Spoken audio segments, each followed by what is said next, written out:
Hello નમસ્કાર મિત્રો. અગાઉના વિડીયોની અંદર આપણે જોયું હતું કે ગાણિતિક અનુમાનના સિદ્ધાંતનો ઉપયોગ કરીને આપણે કઈ રીતે ક્વેશ્ચન સોલ્વ કરતા હતા. આ વિડીયોની અંદર સેમ આપણે એ જોવાનું છે કે ગાણિતિક અનુમાનના સિદ્ધાંતનો ઉપયોગ કરીને આપણે જોવાનું છે કે આપેલું સમીકરણ સાચું છે કે સાચું નથી. તો તમે જુઓ વિડીયો સ્વાધ્યાય 4.1 ના ક્વેશ્ચન નંબર 19 અને 20નું સોલ્યુશન કે તે ગાણિતિક અનુમાનના સિદ્ધાંત પ્રમાણે સાચા છે કે સાચા નથી. તો તમે જુઓ વિડીયો સ્વાધ્યાય 4.1ના ક્વેશ્ચન નંબર 19 અને 20નું સોલ્યુશન. તો તમે જુઓ વિડીયો. હેલો નમસ્કાર મિત્રો. આપણે એક્ઝામ્પલ નંબર 19 આપેલો છે કે n બિલોંગ્સ ટુ n માટે ગાણિતિક અનુમાનના સિદ્ધાંતનો ઉપયોગ કરીને વિધાનો સાબિત કરો કે n into n plus 1 into n plus 5 એ 3નો ગુણિત છે. આપણે આવું સાબિત કરીને આપવાનું કીધું છે ગાણિતિક અનુમાનના સિદ્ધાંતનો ઉપયોગ કરીને. તો સૌ પ્રથમ આપણે લઈ લઈએ કે આપેલ વિધાન p ઓફ n મુજબ, બરાબર છે, કે જે વિધાન આપેલું છે તે મુજબ જ સૌથી પહેલાં ચાલવાનું થાય. તો આપેલ વિધાન p ઓફ n મુજબ p ઓફ n શું છે? n into n plus 1 into n plus 5 એ 3નો ગુણિત છે, બરાબર છે. આવું કીધું છે આપણને વિધાનમાં. તો n બરાબર 1 લેતા આપણે n બરાબર 1 લઈએ તો ખબર પડે કે એ 3નો ગુણિત છે કે નહીં. તો n છે ત્યાં બધે આપણે 1 કાપી દેશું તો એની કિંમત કેટલી થશે? 12. તો 12 છે એ 3નો ગુણિત છે, બરાબર છે. તો n બરાબર 1 સાચું છે. તો n બરાબર 1 સાચું હોય તો આપણે p ઓફ k સાચું કહી શકાય અમુક ધન કે પદ માટે. તો p ઓફ k સાચું છે અમુક ધન કે પદ માટે. તો હવે આપણે p ઓફ k વાળું પદ છે તેને સિમ્પલ અહીંયા લખી લઈએ. તો k into k plus 1 into k plus 5 એ 3નો ગુણિત છે, બરાબર.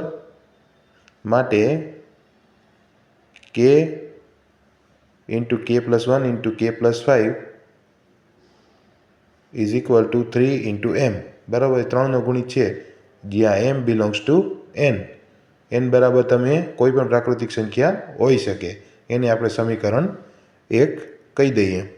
હવે p ઓફ k પ્લસ 1ને આપણે સાચું સાબિત કરીએ કે એ સાચું સાબિત થાય તો સમજી લેવાનું કે n બિલોંગ્સ ટુ n ગાણિતિક અનુમાનના સિદ્ધાંત પ્રમાણે સાચું છે. તો જ્યાં k આપેલો છે ત્યાં k પ્લસ 1ની વેલ્યુ એડ કરી દેવાની. તો શું આપેલું છે? k plus 1 plus k plus 1 plus 1 into k plus 1 plus 5, બરાબર છે. આ રીતે થાય. હવે તમે અહીંયા જુઓ તો k પ્લસ 1 k પ્લસ 2 અને અહીંયા k પ્લસ 5 પ્લસ 1. હવે આપણે નેક્સ્ટ પદ અહીંયાથી વિચારશું કે નેક્સ્ટ પદ શું થશે? k plus 1 into k plus 2 into k plus 5 plus 1. અહીંયા શું થશે? k પ્લસ 1 k પ્લસ 2 એક જ મિનિટ, હા ઓકે, k પ્લસ 5, બરાબર છે. અને અહીંયા k plus 1 into k plus 2 આવું પદ આપણે થાય, કેમ કે આપણે અંદર ગુણાવી દીધા છે એટલા માટે, બરાબર છે. તો અંદર તમે ગુણાવી દીધા છે.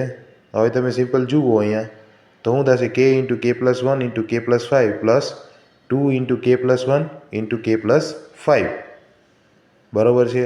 2 અંદર ગુણાવી દેશું, બરાબર છે. પ્લસ k પ્લસ 1 અને k પ્લસ 2. હવે અહીંયા 3m, બરાબર છે, કેમ કે mની કિંમત આપણે લીધી હતી કે n બિલોંગ્સ ટુ n છે. તો 3m plus k plus 1 into 2 into k plus 5 plus k plus 2 કાઉન્સ પૂરો, બરાબર છે. તો 3m વાળું પદ અહીંયા તમે જુઓ તો k પ્લસ 1 અને અહીંયા તમને શું થશે? 2 into k plus 5 plus k plus 2 આવું થશે અહીંયા, બરાબર. કેમ કે આપણે 3નો ગુણિત છે p ઓફ k પ્લસ 1 એ સાબિત કરવાનું કીધું છે. તો 3m k પ્લસ 1 અને 2k, બરાબર છે, અંદર ગુણાવી દો તમે બેને તો તમને આ મળશે, બરાબર છે. કેમ કે આપણને હવે ક્લેરિફિકેશન જોઈએ છે એટલે આપણે અંદર ગુણાવી દઈએ. તો 3m પ્લસ k પ્લસ 1 અને અહીંયા શું થશે 2k એટલે 3k તો 3k પ્લસ 10 પ્લસ 2 એટલે એ થશે 12 બરાબર છે.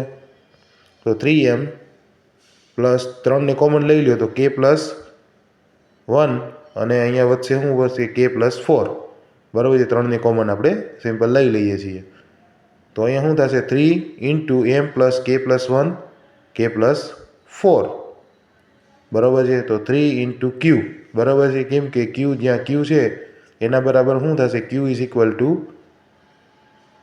m plus k plus 1 plus k plus 4 બરાબર છે.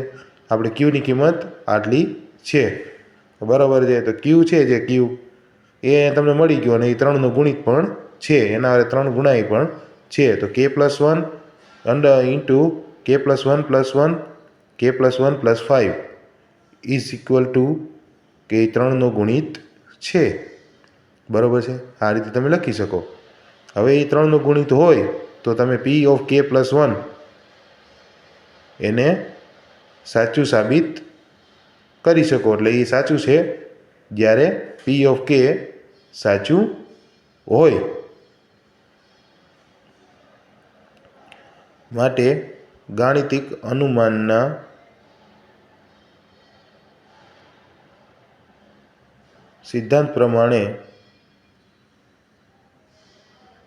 સિદ્ધાંતના આધારે p ઓફ n સાચું છે કોઈ પણ પ્રાકૃતિક સંખ્યાઓ માટે બરાબર છે. તો અહીંયા તમને સિમ્પલ એનો જવાબ મળી ગયો. હવે આપણે એક્ઝામ્પલ નંબર 20 આપેલું છે કે n બિલોંગ્સ ટુ n માટે ગાણિતિક અનુમાનના સિદ્ધાંતનો ઉપયોગ કરીને વિધાનો સાબિત કરો કે 10⁻²n + 1 + 1 એ 11 વડે વિભાજ્ય છે બરાબર છે. તો આપેલ વિધાન p ઓફ n મુજબ બરાબર જે વિધાન આપેલું હોય તે મુજબ જ સૌથી પહેલાં ચાલવાનું. તો આપેલ વિધાન p ઓફ n મુજબ જે વિધાન છે તે મુજબ આપણે સિમ્પલ ચાલીએ. તો p of n is equal two 10⁻²n + 1 + 1 એ 11 વડે વિભાજ્ય છે બરાબર છે. હવે તમે જોશો તો આપણે સમજાશે કે n બરાબર 1 લઈ લઈએ તો આપણે સાબિત કરી શકીએ કે n બિલોંગ્સ ટુ 1 થાય છે કે કેમ. તો p ઓફ 1 બરાબર શું થશે 10⁻² ઇન્ટુ 1 + 1 + 1 બરાબર છે. તો કિંમત કેટલી આવશે 11. તો 11 એ 11 વડે વિભાજ્ય છે બરાબર છે. તો p ઓફ 1 સાચું છે. p ઓફ 1 સાચું હોય તો આપણે p ઓફ k છે p ઓફ k એ સાચું કહી શકીએ અમુક ધન કે પદ માટે. તો p ઓફ k સાચું છે અમુક ધન કે પદ માટે બરાબર. p ઓફ k તો અમુક ધન કે પદ માટે સાચું હોય બરાબર છે. તો આપણે p ઓફ k બરાબર એક કિંમત અહીંયા સિમ્પલ મૂકી શકીએ. તો 10⁻²k - 1 + 1 એ 11 વડે વિભાજ્ય છે અને એ 11 વડે વિભાજ્ય હોય બરાબર છે. તો 10⁻²k - 1 + 1 બરાબર શું થશે તો કે 11m જ્યાં m is equal two n બરાબર છે કે m બરાબર n ની કિંમત થશે કોઈ પણ પ્રાકૃતિક સંખ્યાઓ. હવે આપણે p ઓફ k + 1 ને સાચું સાબિત કરવું પડશે કે p ઓફ k + 1 સાચું સાબિત થશે તો આપણે ખબર પડી જશે કે આપેલો જે વિધાન છે તે n બિલોંગ્સ ટુ n છે બરાબર. હવે શું થશે 10⁻²k + 1 - 1 + 1 is equal two 10⁻²k + 2 - 1 + 1 is equal two 10⁻²k + 2 - 1 + 1. હવે તમે અહીંયા જોજો સિમ્પલ તો 10⁻²2k - 1 + 1 - 1 કેમ કે આપણે k+1 વાળું પદ જોઈએ છે એટલા માટે. તો શું થશે અહીંયા સિમ્પલ? તો 10નો વર્ગ અને અહીંયા શું થશે 10⁻²k - 1 અને +1 એમનેમ રહેશે અને -1 આપણે સિમ્પલ એક્સપાયર થઈ જશે. તો -10² + 1 આવું થશે. તો 10² × 11m - 10 - 100 + 1 આવું આપણે સિમ્પલ મળશે. બરાબર છે. તો 100 × 11m - 9 બરાબર છે. સોરી 9 છે.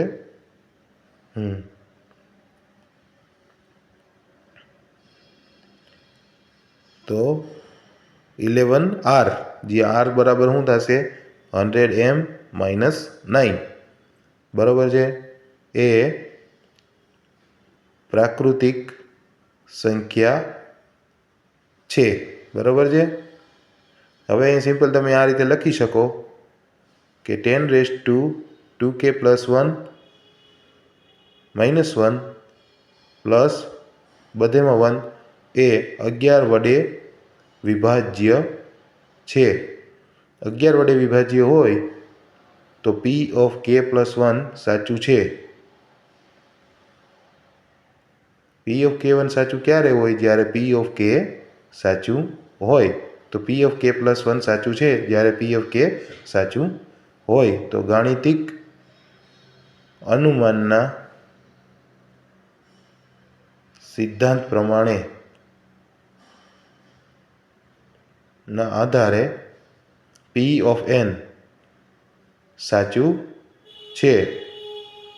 કોઈ પણ પ્રાકૃતિક સંખ્યા માટે.